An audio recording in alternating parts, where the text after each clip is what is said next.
the stock market, meaning companies, new highs. I'm not fucking leaving. The show goes on. They're nuts. They know nothing.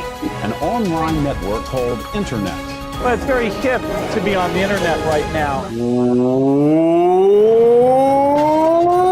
Welcome, my degenerates. The rest of your life starts right now on Market Mania, presented by Kalshi.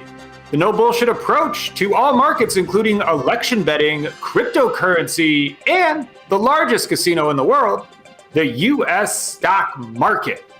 We're back, baby. Arigato to Kalshi for our lead sponsorship, and Elon the dog is a good boy. Today's top story is Matt Glantz, winner of the senior circuit ring, and with a theory of prediction markets being totally wrong. Matt Glantz, congratulations.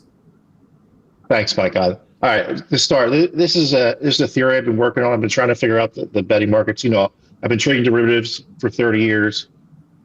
Always what I've done is try to look for anomalies in markets, look for mispricings. So I think I nailed this one down. We'll see what people think. I want to hear what you guys think. I'm calling this theory, I'm calling it something, a liquidity bias. Okay, to start, I want to make it clear that for this election, I'm not making the case that Kamala is the favorite right now. She's certainly not. It's not what this is about. It's not about she should be the favorite versus Trump. Trump is a clear favorite based on the polls and the other data. I say that there's no doubt. Okay, so what I'm theorizing here is that the election betting markets are likely skewed in a way where you're likely to get a good price on Kamala, and you're probably taking the worst of it when you're betting on Trump in these election markets. The way to think about it is, I'm going to give two examples. So we'll look at two close-end systems, two close-end markets. The first one to consider is a betting market with 100 players. Okay, we're going to assume they're sort of like the crypto community, where 85% of them we expect are Trumpers, 15% are Dems. I think we can agree on a closed-end market like this, where theoretically there's only 100 players in the marketplace, and they favor Trump with their bias and how people are emotional with betting, especially with the election, that market prices would be skewed over the fair value towards Trump. Basically because people are betting with their hearts. Brett, do you agree with that in an overall general concept? Yes, I do. Okay, so that's just a simple. You had Trump come to Nashville. Trump came to Nashville and said he's going to free Ross and then he's going to protect crypto, and the Dems have essentially been attacking it. So, I mean, quite obviously. Well, they're also attacking good companies. They're going after Coinbase. They're not really going after the bad actors, it seems. Okay, so we all agree that something like 85%, doesn't matter whether it's 80 or 90 or 85% of crypto people are for Trump. Like a strong majority. It's not close to 50-50. Right. And we also agree that if the market was only crypto people, it would have to be skewed because people, tend to bet with their hearts to a point. Sure. Not like if somebody's 60%, they're not going to bet at 85%, but they're not going to care if they pay 62% when they think it's worth 60. They just bet with their hearts. Okay. So now let's talk about a second type of closed-end system or market. Let's say this market is more realistic. It has 100 Trumpers and 100 Dems. Okay.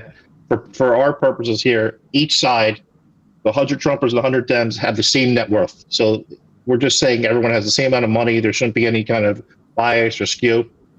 But my theory is that the actual liquidity of the situation is not necessarily equal. Why? Because we know that the crypto community leans towards Trump, and because the election is so close, we have to assume that the non-crypto community leans Democrat.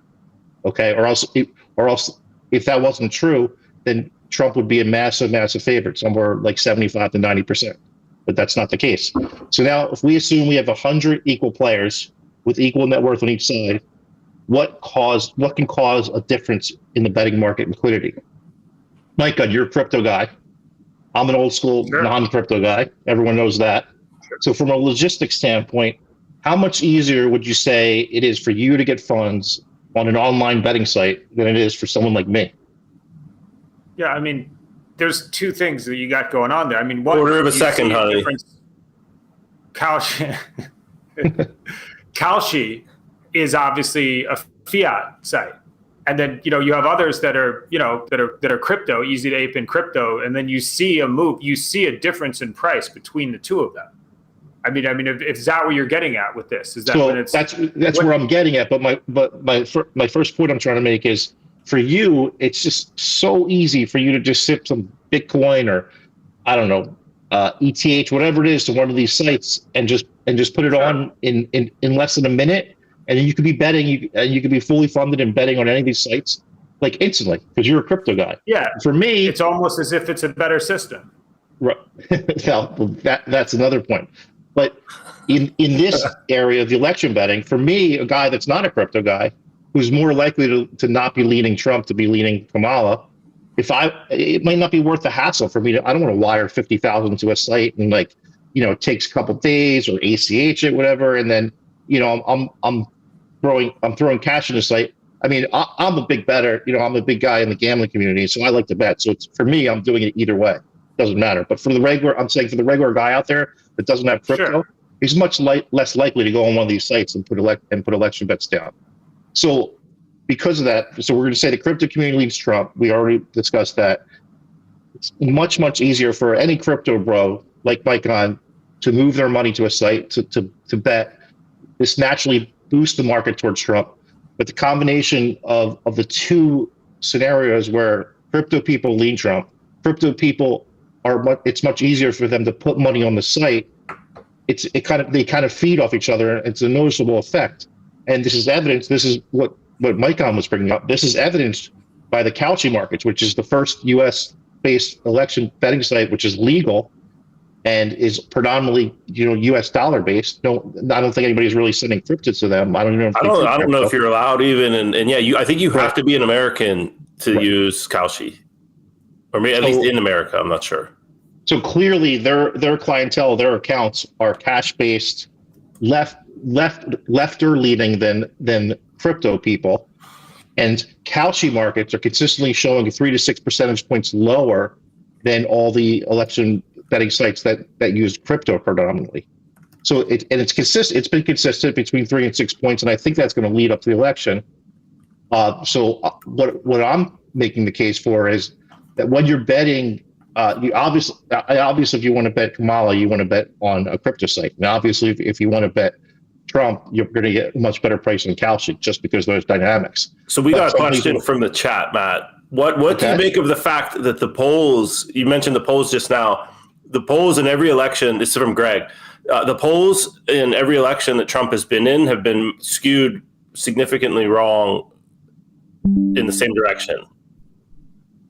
Okay, so we remember there's a silent vote effect for Trump because people were embarrassed to vote for him in 2016. So there was, I think they called the silent vote effect. Yeah. Where there was a few points where they just knew in the polls some people wouldn't admit they're voting for Trump. Well, because you were racist. I mean, it was crazy. Like me saying I liked Trump back then, it's like I'm this insane bigot, and I'm like, this doesn't make any sense. I just kind of like him, and it's fucking Hillary he's running against. Are you dumb? But to answer Greg's question, I think that there was a less of an effect in 2020, and I'm guessing there's almost no effect now because it doesn't seem like people are embarrassed to be voting Trump. It seems like people are pretty damn proud to be voting for Trump now. So I don't think there's going to be any kind of hidden vote.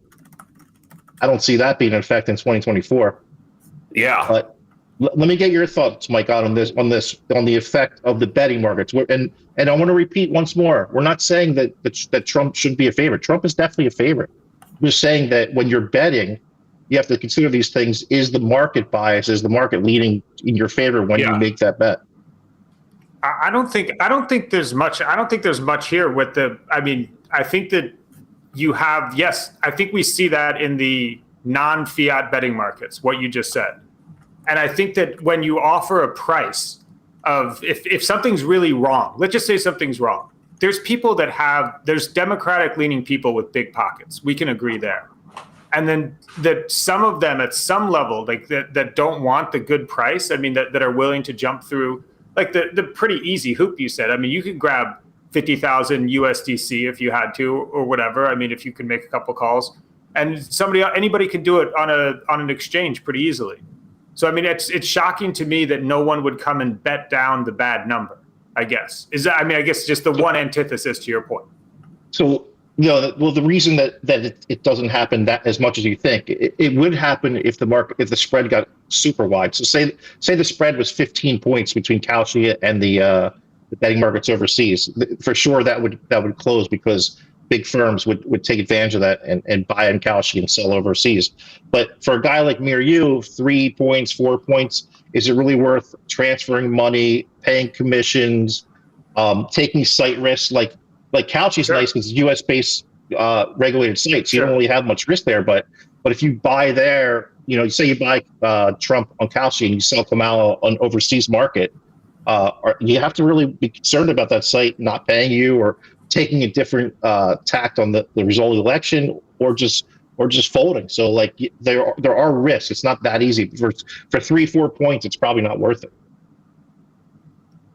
I mean, Brett, there's a lot of money out there. I mean, it seems like it's more than 3-4 points. Sure. I mean, people are like, I think it was JMO, who we have to have on here, who said that people are doing, crypto people will do a $10 million transaction, for like a $600 profit.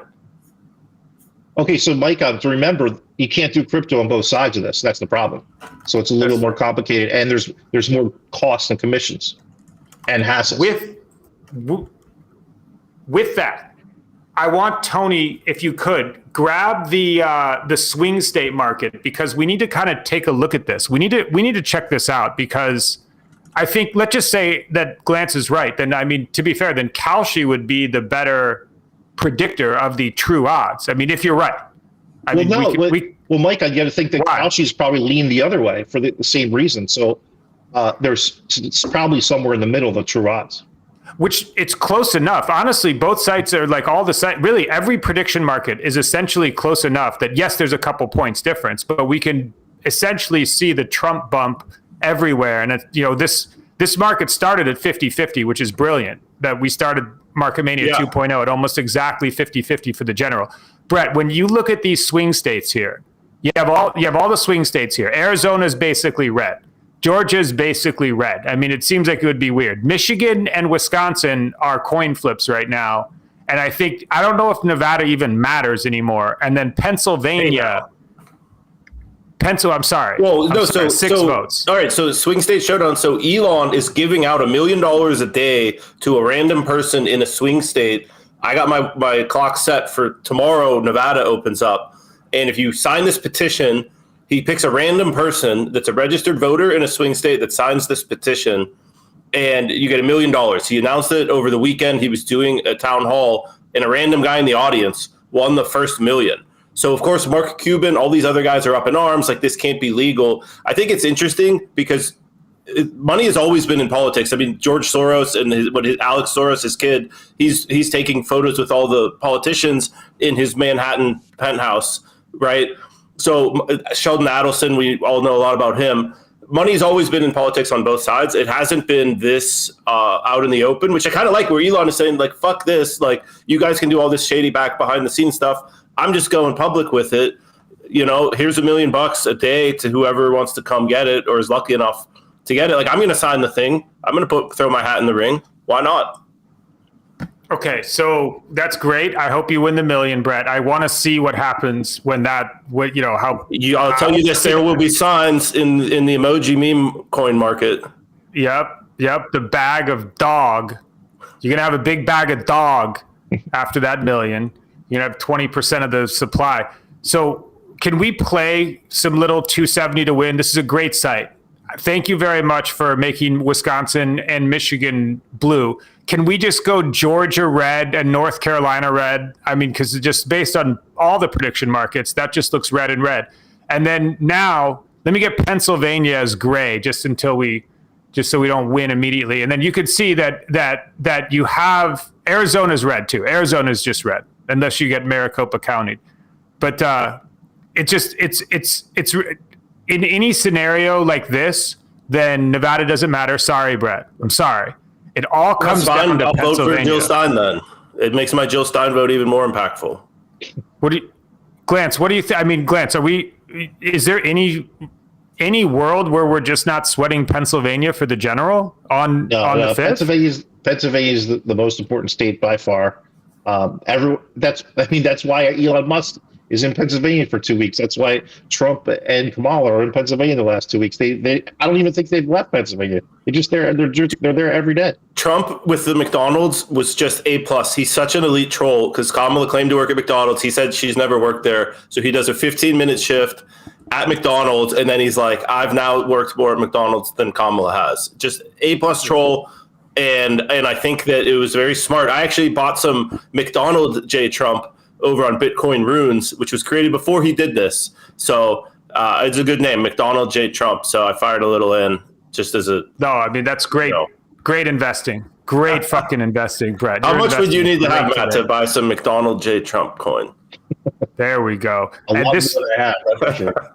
If anybody read the McDonald's statement, it was like, of course they're not going to choose a political candidate and shit on half of their customers. But then they did release something saying like, all right, we don't have the records going back to the 80s on whoever worked here, but it's like everybody 1 in 8 worked at McDonald's. Is he reaching out the window there to grab some lady's pussy? Is that what he's doing? I'm not clear. Ooh. So that is going to be something that you want to watch on November 5th, right here on Market Mania. We're going to have an excellent election special stream for you. We're going to break all this down as everything comes in. Will Kamala just come out of nowhere? Will the prediction markets be kind of wrong? Will there be a red wave? We're going to try to get a lot of left-leaning and right-leaning people to come on the show. We want to give you a good mix and then just sweat it all as it comes in. We're going to, of course, have the betting markets locked and loaded for you on November 5th. But if you want to ape in before that, Brett Richey, you can now do so on the Apechain. They have their own kind of L1 or so. So this is from the Bored Ape team, Yuga Labs. They did this massive raise, but this was back when NFTs were still kind of hot. They raised, I think, hundreds of millions to build out Apechain. This was one of their main focuses. It stealth launched over the weekend during their Ape Fest, which is their sort of big yearly convention or festival for their holders. And I bridged some over to play around with it, bridged some ETH over. This is on it's like an Arbitrum rollup, so I don't know what L status that is. It seems like it'd be an L2, but it's built on top of Arbitrum, which is built on top of ETH. It's extremely fast. When you do make a trade on here, it's just instant confirmation. So it's even faster than Solana, I would say, which, as Mike Tyson said, everybody's got a plan until they get punched in the mouth. There's a lot of fast chains that don't have activity. Solana is very fast considering the amount of people using it. So if a chain is fast without that many users, that doesn't necessarily mean it's going to scale that same way. But in any event, the thing, it started out promising. So I bridged over. I'm in Curtis. I'm in CIF. Board is a scam. Don't buy that one. Is a sniper team. They took 93% of the supply. But if you look here, the market cap of the meme coins, it's Curtis at 14 million. And then you have to go down to 1.7 million CIF for the next actual meme coin. So the Bored Ape holders are either kind of broke from the glory heights back in the day. There's just not a lot of interest in the activity happening on this chain so far. I got in early, ran it up pretty good, round tripped it all the way back, just holding. I had a plan to just buy the board early on and hold for 48 hours. So that clock is still running a bit, but I round tripped pretty good here. And if you check that other site out, Tony, that's what the CIF coin is. It's for these guys. They have their own pump fund version that launched right with the launch of Apechain. And so a lot of the activity was over here. People are trading on meme coins. But ultimately, I think this is more of a signal kind of how far the Bored Ape community has come from their glory days. Because if this thing launched 2 years ago or whatever, these would be 10x valuations minimum. So LUL at having the board things say that it's a meme coin. You can't ever say that it's a meme coin. No, it's a scam, dude. So, but the dev, it's a meme coin. It's not a meme coin. The dev sniped 93%. So they have these sniping bundling tools. Anyway, the guy that created it, the team kept 93%. So they just hold that. So then you have a few buyers. You can push it really high. But if and when they choose to cash out, it's going to be a straight ticket to 10K. So you're going to lose 99% if you buy that coin. We have a new segment on Market Mania where we ask Matt Glantz what his net worth would have to be in order to buy some of this stuff. This is my biggest position on Apechain here, Murtis. I like Murtis. He's the sidecar to Curtis. And I don't know. I like the name Murtis. I just like the ticker. It's 400K. I'm in around this price. I think I bought some in the 300s, some in the 500s maybe. So about even, holding my Murtis bag. And if you go back, Tony, real quick, to that, the same thing. No, sort by market cap, because there was an ape coin. All right, our good friend Alex Weiss. We got to get Alex on the show, by the way. Oh my God, in the next have Weiss on the show. So anyway, go back down, keep going. There on the left, the ape. If everyone remembers DGen Ape that Alex Weiss created. So they made a meme coin of the regular token on Apechain is Ape. This one is actually doing pretty good. It's one of the highest value meme coins here. I didn't get in this, so I missed it.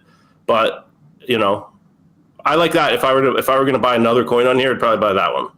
Matt Glantz, what does your net worth have to be in order to buy Ape on Apechain?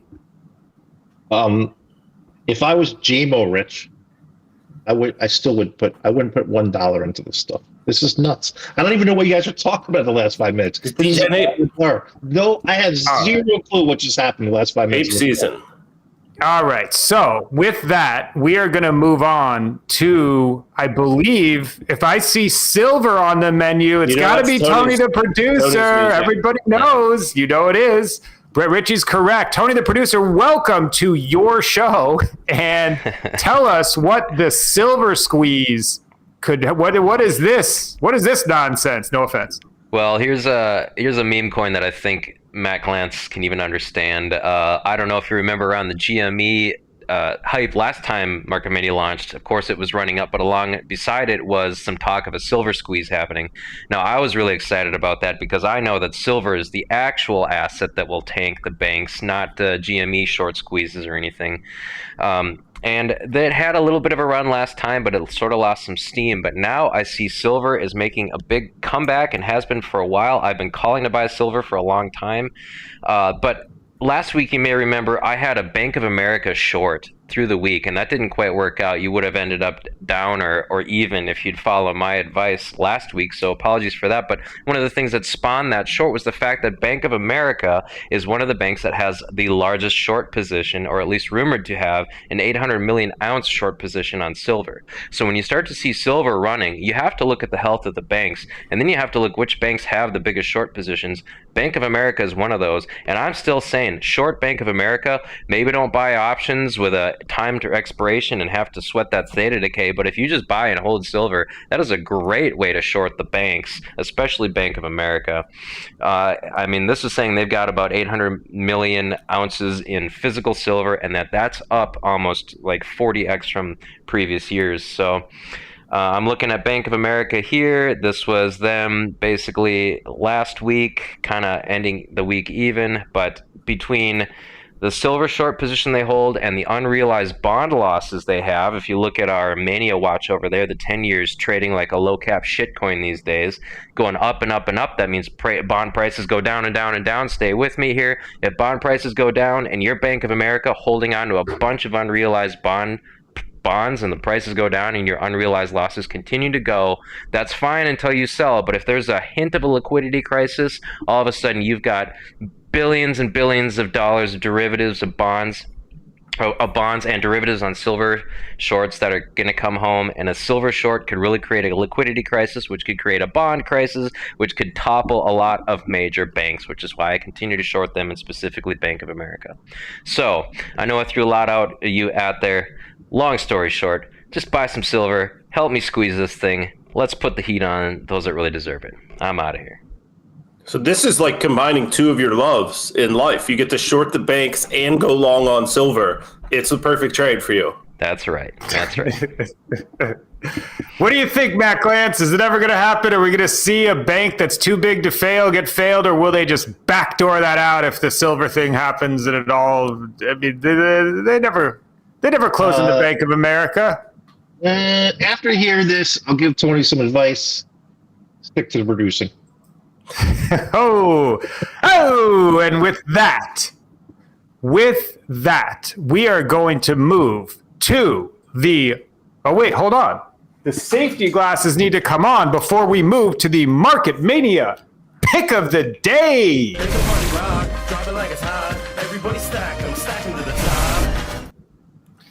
We're talking shit about silver and Bank of America. We got to get the not investment advice hat on. And then Matt Glantz, what is your pick of the day? My pick of the day is TLT. It's basically bonds. If interest rates go down, the bonds will go up. TLT, where's that price right now? 90, what is it, 92 and a half? I like it. Definitely a medium-term hold, long-term hold even for the next year. The interest rates, 10-year interest rates are 4.2% almost now. So I think we'll be in the threes no time. That TLT should be over 100 by then. And this is not a short-term trade. This is one of my few very long-term picks. All right, on the heels of Tony saying that the bonds are going to go down, Glantz is going to say the bonds are going to go up. Choose your Brett fighter. Richey, what is your pick of the day, Brett? My pick of the day is the tune in, tune out, drop out version of the bond markets. I'm going over to the Emoji-Fi streets on Solana. I'm going with Lolana, which is one of the earliest emoji tickers deployed on Solana. That ticker is actually just the laughing emoji, the laugh crying emoji. When are those going to hit NASDAQ, Matt? 2026 maybe? Anyway, this was deployed by an OG Rare Pepe scientist, and the team, they're active, they're working, they're pretty plugged into the Emoji-Fi space. There's actually another airdrop of a brick emoji coin coming out to, you see it in Lolana holders today. So Emoji-Fi, since I was touting it last week, it's kind of come down a bit. This is a reasonable, real low cap, complete gamble on that people actually want to buy coins with emojis as a ticker. If that comes to fruition, I think Lolana is going to do well in that. It'll be one of the leaders in the space. And in a world where shockingly it doesn't, then you know what? You took a high risk swing and lost. That is absolutely insane. I think that we have really, really gone 4 steps further than you ever really thought it would. I mean, this is amazing. I heard Bank of America is trying to short this too. So maybe like it even more. Yeah, they're all over the emoji space and Solana shitter trenches. So I'm going to go with something. I mean, it's shenanigans. Glantz isn't going to touch it, but I'm going with Xano. I will, again, raise my hand. Know damn near nothing about this. Have 3 or 4 of my OG friends that I've seen and be like, yo, you got to check out Xano. And so that's like the whole thesis. The whole thesis is some smart people I know are like, Xano. And it's some privacy coin, something. But that's all I know. That's all I know. What do you got the market cap there? 83 million. That's less than the dog with hat. That's less than, there's a lot of meme coins like chicken. So I think Arthur Hayes mentioned something about chicken smoking fish or something, chicken fish smoking. So it's less than chicken smoking fish. You can get into Xano. Tony, the producer, you got something on Xano? Nothing on Does that ring the Xano. bell? That's some sharp alpha. Matt, my pick of the day, of course, is silver. I hope you're right. I hope I should stick to producing and not be making any calls here. But if I'm right, you'll be glad you had silver. And I just love it. It feels good in the hand, doesn't it? So, all right, boys, that's what I got. We are going to wrap the pick of the day. Thank you very much. And we like to end the show with just a little bit of knowledge from the modern day poets and scribes of our day. And then this one is going to be by Speaker Knockers, R.I.P. And it's from his track Lonely. And it goes a little something like this. I was born in 94. I got the tattoo. I just took this bitch. That's what that cash do. if you went from broke to rich quick, you would brag to. I'm sorry I finessed you out yo money, but I had to. Join us later this week. It's going to be PJ Black, that's Darewolf, on Wednesday, and Andrew Barber, our resident leftist, on Thursday. Market Mania show on Twitter X with all your questions to be a part of the Market Mania mailbag. Like and subscribe to this on YouTube. Pump our rookie numbers, and you will keep seeing us here day in and day out. Shout to kalshi.com/marketmania if you want to gamble fiat currency on the election. And we will see you tomorrow, if there is a tomorrow. But for now, it's lights out. I never sleep if I don't have my medicine. I never sleep if I don't have my medicine. I never sleep if I don't have. I never sleep. I never sleep if I don't have my medicine. Time to right the wrong. So your hands in the air if you like the song. If you're going over there, take it twice as long. Last time ain't talking about Tylenol. Oh, I bet you'd like to know. You can come around the way if you're trying to go. If you want to switch lanes for a pot of gold or a domino, out of control. The usual. Get mad cause I'm looking at your girl. Switch it up. I do it so much louder than everything you've heard. Everybody heard at the word that the world wasn't turning. Act like you're in a jury. However turning where I would turn it. Can't lie like Mississippi burning. Don't act like you're in a daze. I imagined to look the other way. Couldn't clear space on my mind. Was afraid of the time. Strobe lights like in the moonlight. I'm in the mood right now. How about tonight?